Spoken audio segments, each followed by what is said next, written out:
Do you like exploring cities without a car? Well, if so, this is Ben with WTI, and I'm about to take you on a walking tour of the best sights to see in Old Town Bucharest, Romania. I'll start with the monolithic Palace of the Parliament, which is literally the biggest attraction in town. You can tour the inside for a fee or do as I did, just observe it from afar.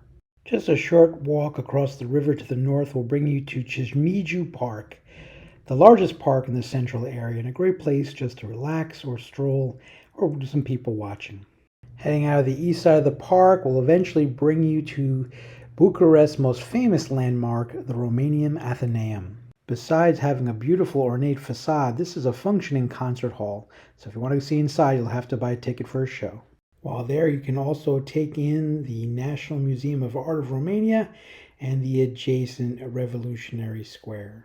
As you move south down Calea Victoriei, you'll get great examples of classical architecture that once had Bucharest known as Little Paris, or Paris of the Balkans.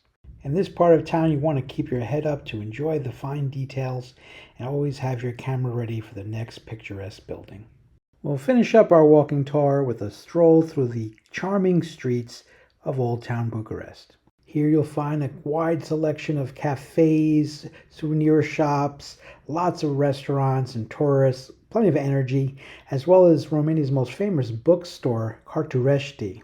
Even if you're not an avid reader, you'll still want to take in the beautiful architecture of this multi-tiered bookstore. For your tour of Bucharest, you're going to want to keep your wallet and phone safe.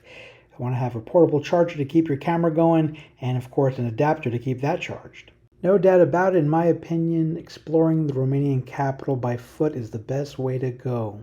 So if you've enjoyed this video, check out the products in the description. Follow WTI for more great travel content.